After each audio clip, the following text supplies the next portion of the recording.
Tres. Saludos, sean todos bienvenidos a esta nueva entrega de su programa Soluciones Médicas, Salud Educativa al más alto nivel.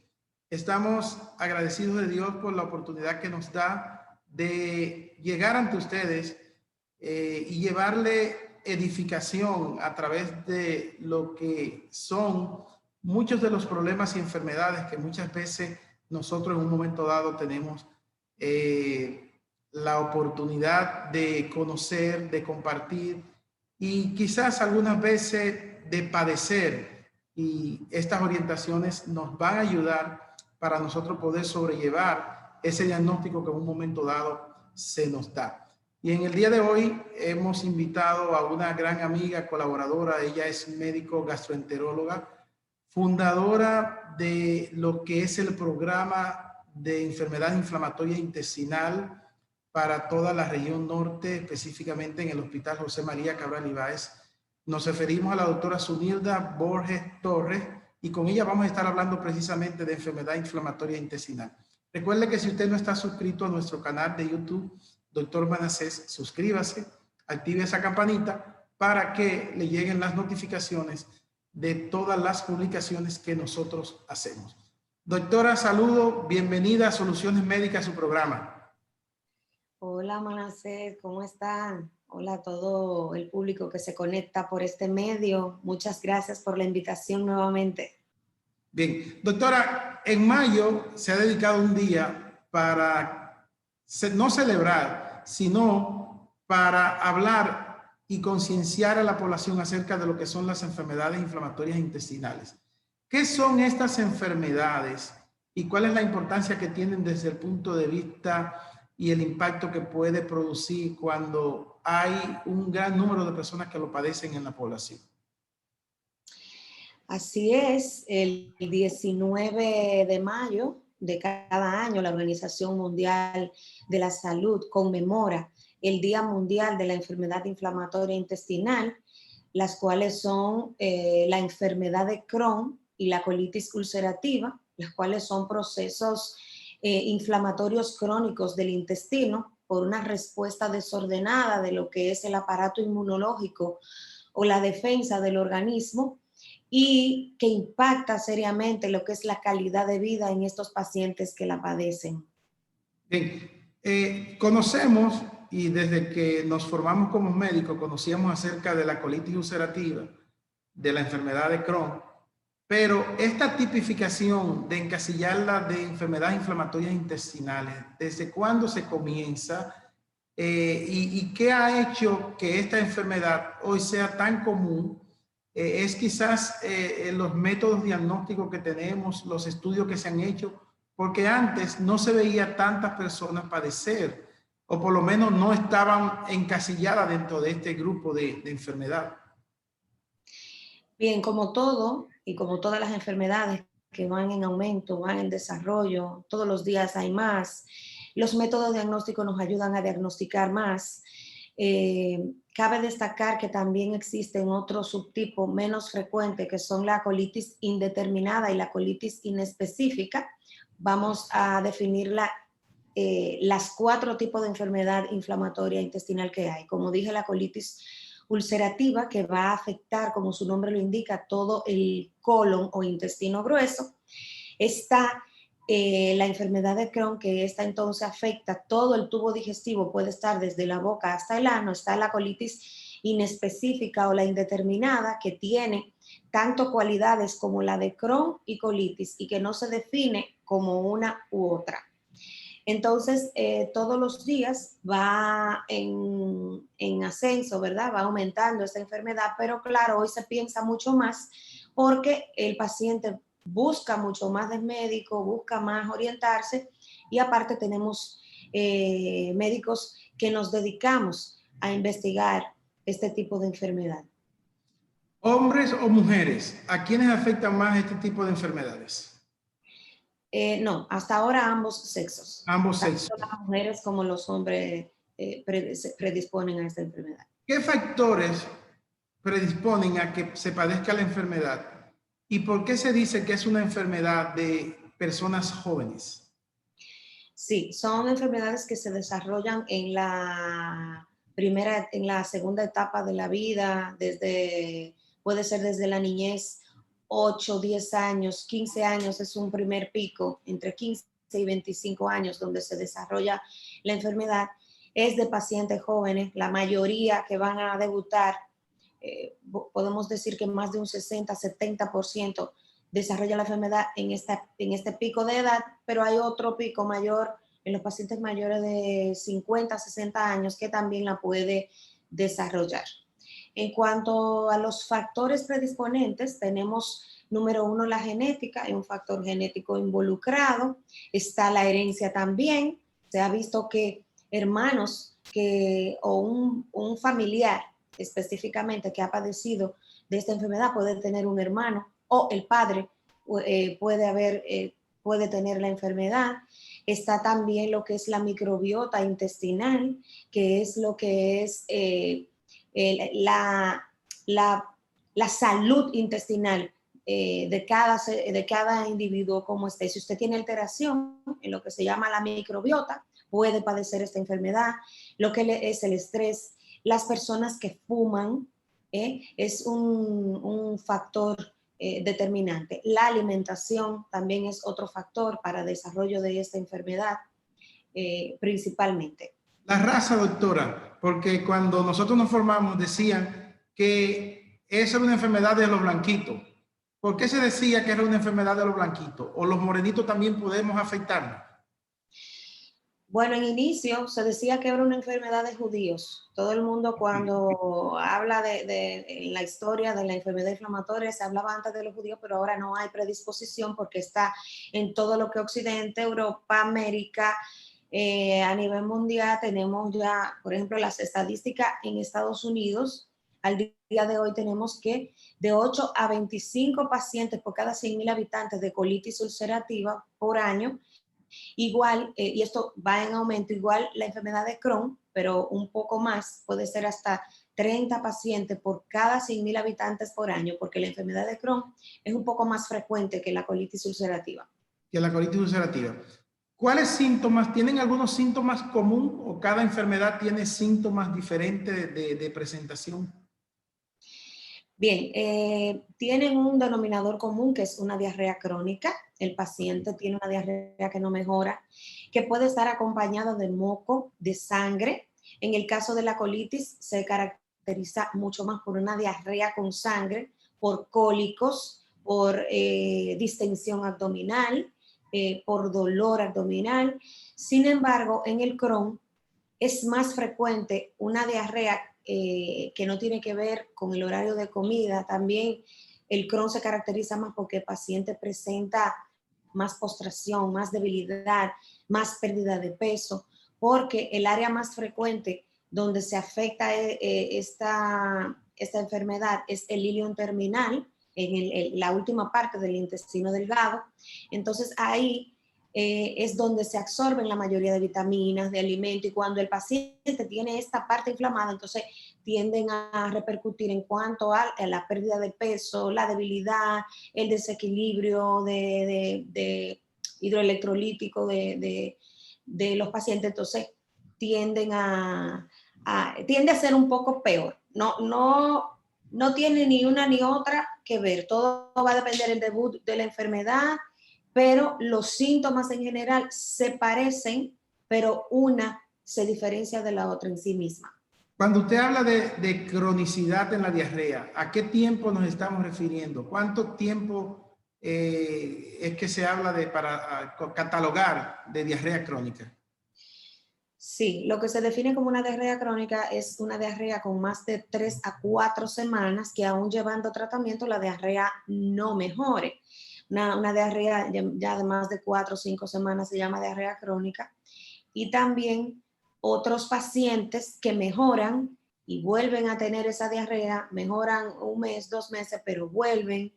Y también que se relacione con lo que es, o sea, los síntomas generales de esta enfermedad, que el paciente tenga ese cólico, que el paciente tenga náusea, que el paciente se sienta mal, que el paciente se sienta débil, que vea que esté perdiendo peso, que pierde el apetito, etcétera. Síntomas sistémicos como esto, el paciente también puede darle fiebre, puede tener también manifestaciones extraintestinales porque las da, como problemas en los ojos, lo que es la uveitis, problemas en la piel, problemas en las articulaciones. En el caso del Crohn es muy frecuente que el paciente también refiera fístulas o enfermedades perianales o abscesos perianales o unas hemorroides muy raras que presentan que no mejoran. Ya ahí el paciente tiene que ir pensando que tiene algo crónico, algo serio. Ok, es bueno que aclaremos el concepto de diarrea. ¿Diarrea se refiere a evacuaciones líquidas o muchas evacuaciones en 24 horas? Exactamente. Las diarreas se definen como aumento de la frecuencia y de la intensidad de las heces. Y estas, en este caso, pueden ser con moco, con sangre o también con elementos patológicos, por ejemplo, que usted vea la comida, que también la digiera igual en las heces fecales. Bien, ¿se pudiese confundir alguna de estas enfermedades inflamatorias intestinal con la mebiasis intestinal? Pregunto esto porque escuché un paciente que decía, yo siempre tenía diarrea, cada vez que comía me daba deseo de ir al baño y yo pensaba que era ameba que tenía y cuando fui donde el especialista me dijeron que tenía una enfermedad inflamatoria intestinal. ¿Pudiese la mebiasis, que es una enfermedad o una parasitosis intestinal, confundirse con estas enfermedades? Así es uno de los diagnósticos diferenciales que tenemos que tratar. De hecho, estos pacientes ya diagnosticados con enfermedad inflamatoria tienden a padecer de esta infección intestinal. Como sabemos, la ameba es endémica de nuestro país. Aunque el paciente tenga o no enfermedad inflamatoria, es frecuente la mebiasis intestinal, pero cada una tiene un comportamiento diferente. La amebiasis, si es amebiasis como tal, va a responder al tratamiento antibacteriano, antisecretor, antidiarreico, el tratamiento específico para la amebiasis. Sin embargo, un paciente que aún tenga ameba y le hayan dado el tratamiento y no mejore, es uno de los diagnósticos que debemos de pensar. Usted mencionaba el uso de algunos medicamentos que pudiesen desencadenar esta enfermedad. En un país donde las personas se automedican mucho y donde el vecino me dice a mí, mira, tómate este diclofenac, que eso es bueno para los dolores en la articulación, que ahora usted nos dice que el paciente pudiese tener algunas manifestaciones a nivel de las articulaciones o de artritis y probablemente el paciente esté tomando un antiinflamatorio para un dolor o para una inflamación que tenga una articulación y tenga una enfermedad intestinal que pueda exacerbarse con el uso de estos fármacos antiinflamatorios. ¿Cuáles son estos fármacos que pudiesen desencadenar que se padezca cualquiera de estas enfermedades inflamatorias intestinales?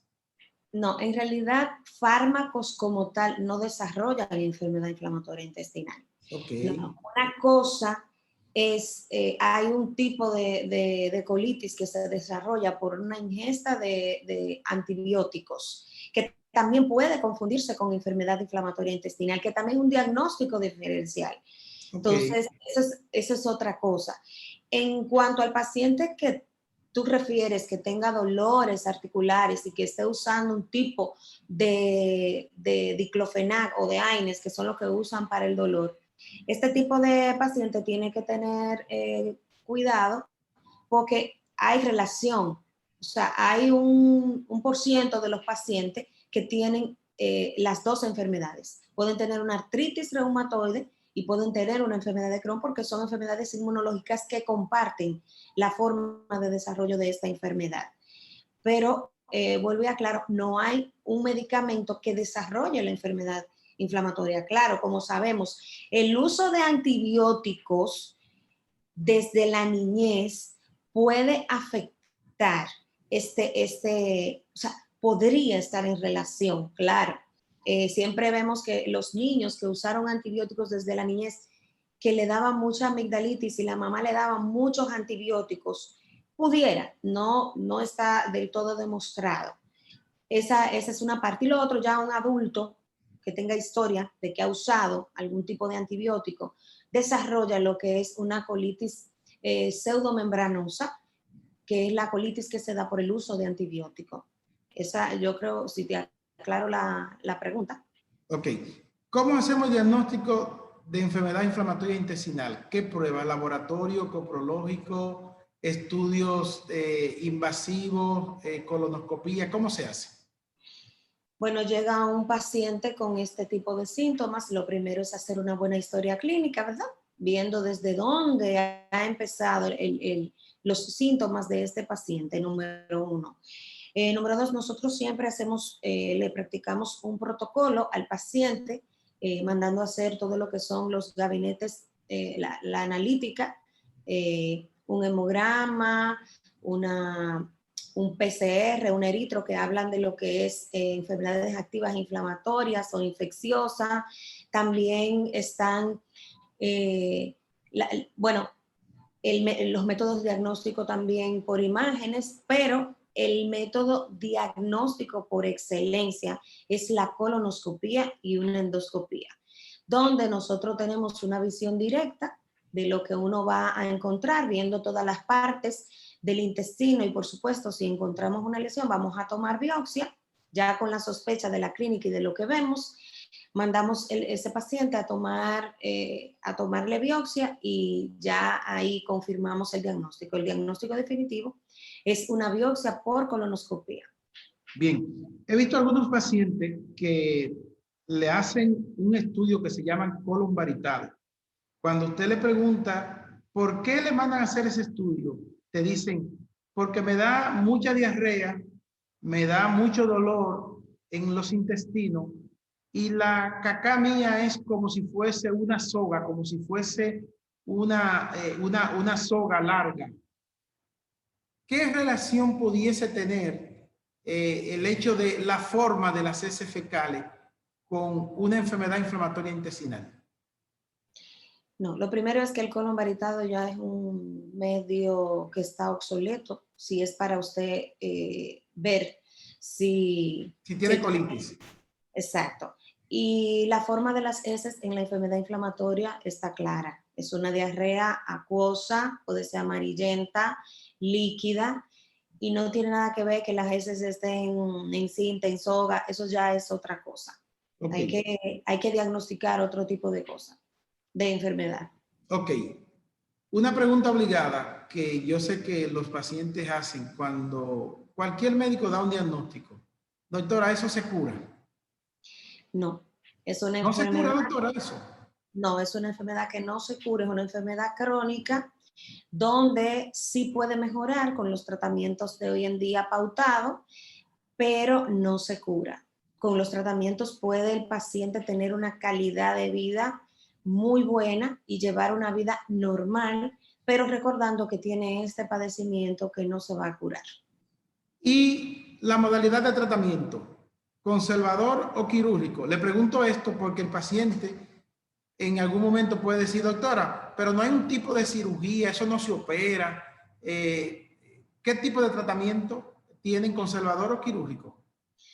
Hay varios tratamientos porque va a depender de cómo debute este paciente. Hay pacientes que debutan en una enfermedad leve, otros debutan en una enfermedad moderada y otros debutan en una enfermedad severa. Va a depender, ¿verdad? Hay pacientes que son candidatos a una cirugía porque llegaron obstruidos, porque la inflamación le dio una obstrucción en el intestino, específicamente en el ilion terminal. Entonces, el paciente candidato a cirugía no quiere decir que la cirugía lo va a curar, sino que la enfermedad le causó un problema, hay que resolverla y ya posteriormente hay que poner el tratamiento al paciente en un tratamiento. Hay pacientes, por ejemplo, que debutan con un sangrado muy profuso, muy grave, que no para, porque son pacientes que debutan con una enfermedad muy mala y el paciente hay que hacerle una colectomía en el caso de colitis ulcerativa.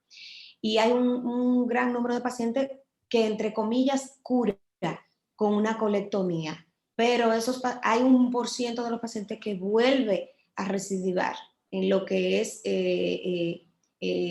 luego de la colectomía, puede recidivar la enfermedad.